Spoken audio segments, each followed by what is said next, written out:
आज की इस क्लास में हम डिस्कस करेंगे क्वेरीज के बारे में। किसी भी टेबल से अगर आप कुछ स्पेसिफिक डेटा निकालना चाहते हैं तो उसे क्वेरी बोलते हैं। क्वेरी के लिए सबसे पहले हमारे पास एक टेबल होनी चाहिए, जैसे कि मेरे सामने ये टेबल खुली हुई है पहले से। उसके बाद क्वेरी विजार्ड पे मैं क्लिक करूंगा तो क्वेरी विजार्ड के अंदर में सबसे पहला जो ऑप्शन मिलता है वो मिलता है सिंपल क्वेरी विजार्ड का। सिंपल क्वेरी विजार्ड पे क्लिक करके आपको ओके करना होगा। इसके बाद जो भी टेबल आप यहाँ से चूज करेंगे, फिलहाल यहाँ पर एक ही टेबल आ रही है क्योंकि मेरे डेटाबेस में केवल एक ही टेबल है, तो उस टेबल से रिलेटेड सारी फील्ड्स आपको यहाँ दे देगा। अब आपको इनमें से जो भी स्पेसिफिक फील्ड अलग से चाहिए, जैसे मैंने फर्स्ट नेम लिया, लास्ट नेम लिया, सिटी लिया और सेल्स लिया। इसके बाद नेक्स्ट करेंगे, इसके बाद फिर नेक्स्ट करेंगे। जो भी आप क्वेरी को नाम देना चाहते हो वो आप यहाँ पर नाम दे सकते हो, जैसे मैंने पर्सन फॉर इन्विटेशन क्वेरी ही इसको नाम रहने दिया है। और इसके बाद मैं सिंपली फिनिश का बटन दबाऊंगा तो देखिए कि यहाँ पर क्वेरी के नाम से अलग से कैटेगरी आ जाएगी और जो मैंने नाम दिया था उसी नाम से मेरी क्वेरी बन चुकी है और ये मेरे सामने ओपन भी हो चुकी है। तो देखने में ये लगभग टेबल जैसी ही नज़र आ रही है, बट ये क्वेरी है। तो टेबल में से कोई भी स्पेसिफिक डेटा अगर आपने निकाला तो उसे क्वेरी बोलते हैं। आइए देखते हैं कि और भी इसके अंदर क्वेरी के क्या क्या ऑप्शन दे रखे हैं। जैसे इसमें एक दे रखा है क्रॉस टैब क्वेरी का ऑप्शन। क्रॉस टैब क्वेरी के लिए पहले मैं एक फाइल ओपन कर लेता हूँ।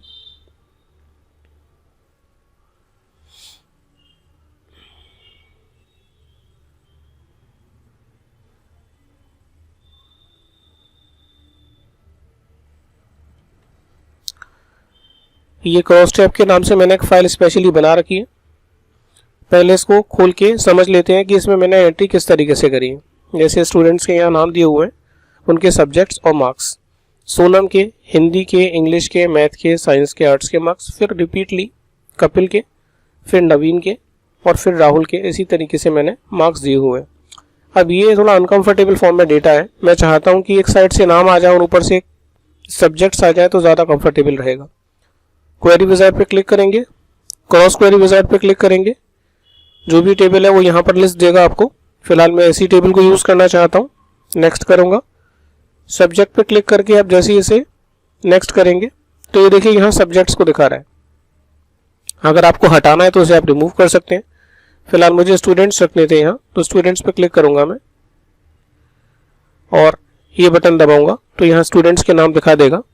नेक्स्ट करेंगे, सब्जेक्ट को क्लिक रहने देंगे और सब्जेक्ट्स हमारे ऊपर वाली रो में आ जाएंगे। नेक्स्ट करेंगे।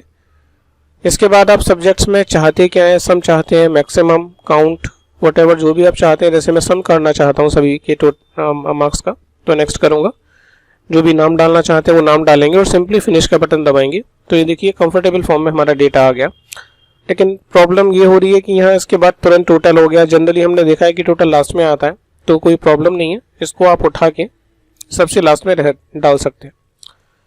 तो इस तरीके से देखा हमने क्रॉस टैब क्वेरी के बारे में। अगला वाला ऑप्शन है find duplicate query wizard. Find duplicate query wizard के लिए मैं अपनी यही वाली टेबल खोल लेता हूँ,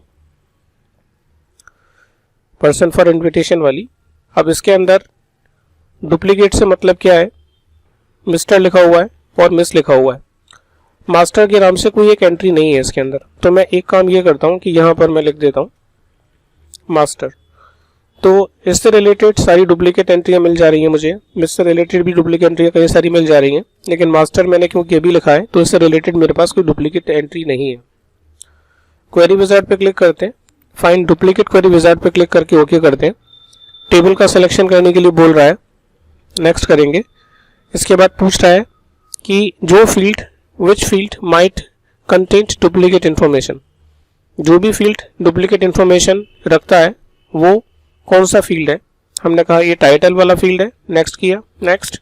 इसके बाद ये पूछ रहा है कि जो फील्ड डुप्लीकेट इन्फॉर्मेशन रखता है उनमें से आप किन किन एंट्रीज को यहाँ चाहते हैं। जैसे मैं सभी को चाहता हूँ, नेक्स्ट।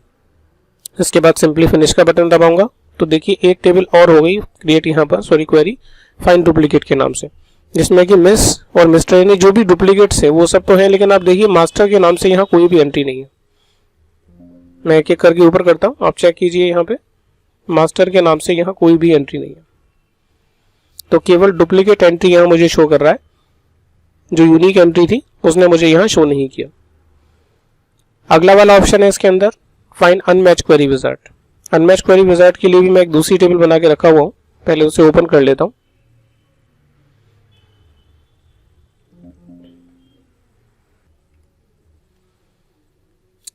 अनमैच क्वेरी के नाम से मेरे पास एक फाइल है, मैंने इसे ओपन कर लिया है। इसके अंदर मेरे पास दो टेबल है, पहली टेबल ये है और दूसरी टेबल ये है। पहली टेबल और दूसरी टेबल के अंदर केवल इतना डिफरेंस है कि पहली टेबल में लास्ट स्टूडेंट का नाम दिनेश है और इसके अंदर नरेश है। अब हम क्वेरी विजार्ड पे क्लिक करते हैं, फाइंड अनमैच क्वेरी विजार्ड पे क्लिक करेंगे। पहली टेबल कौन सी है जिसको मैच कराना है दूसरी टेबल से, तो पहली टेबल मैंने टेबल 1 ले ली, उसके बाद दूसरी टेबल ले ली मैंने ये डेटा 2 वाली टेबल। अब यहाँ पूछ रहा है कि कौन सा फील्ड ऐसा है जिसको हम मैच कराना चाहते हैं, जो डुप्लीकेट ना मिले। तो इन दोनों का सिलेक्शन करके मैंने ये बटन दबाना है बीच वाला, नेक्स्ट करेंगे। अब जो भी एंट्री आपकी रिजल्ट में आएगी उसमें से कौन कौन से फील्ड्स आप चाहते हैं, तो मैं सभी फील्ड्स चाहता हूँ, नेक्स्ट करेंगे। जो भी नाम डालना है वो नाम डालेंगे और सिंपली इसे फिनिश करेंगे। अब ये बोल रहा है कि इस नाम से पहले से टेबल बनी हुई है, तो मैं इसको किसी और नाम से कर देता हूँ, 3 के नाम से कर देता हूँ, देन फिनिश कर देता हूँ। तो देखिए ये एक टेबल और मेरी आ गई है यहाँ पर, जिसमें कि केवल एक ही स्टूडेंट का नाम दिखा रहा है जो पहली वाली टेबल से मैच नहीं किया था। ठीक है, तो जो दिनेश है वो नरेश से मैच नहीं किया, इस वजह से इसने मुझे दिनेश का नाम एज ए रिजल्ट यहाँ दे दिया। तो इस तरीके से हम क्वेरी विजार्ड को यूज़ कर सकते हैं। क्वेरी विजार्ड के अलावा यहाँ पर क्वेरी डिज़ाइन के नाम से भी एक ऑप्शन है। क्वेरी डिज़ाइन के लिए एक फाइल में ओपन कर लेता हूँ पहले, जैसे मेलिंग लिस्ट वाली फाइल मैंने ओपन कर ली है। अब क्वेरी डिज़ाइन पे अगर आप क्लिक करेंगे तो आपको कुछ इस तरह का स्ट्रक्चर मिलेगा, जिसमें पूछेगा कि कौन सी टेबल है जिसमें से आप कंटेंट निकालना चाहते हैं, जैसे पर्सन फॉर इन्विटेशन।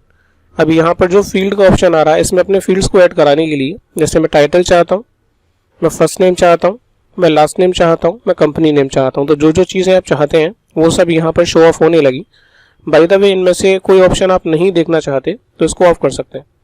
फिलहाल मैं सबको ऑन रहने दूंगा। शॉर्टिंग का ऑप्शन भी मुझे मिल रहा है, आप टाइटल के अकॉर्डिंग शॉर्टिंग करना चाहते हैं, नेम के अकॉर्डिंग शॉर्टिंग करना चाहते हैं। जैसे मैं चाहता हूँ फर्स्ट नेम के अकॉर्डिंग शॉर्टिंग करना, तो फर्स्ट नेम पे क्लिक करके मैंने इसको असेंडिंग ऑर्डर में लगा दिया। आफ्टर दैट आपको ऊपर ये रन का बटन दबाना है, तो रन का बटन दबाते ही ये क्वेरी आपकी नजर आ जाएगी। तो इस तरीके से हम क्वेरीज को यूज़ कर सकते हैं। आज की क्लास में इतना ही, अगली क्लास में हम डिस्कस करेंगे फॉर्म्स के बारे में।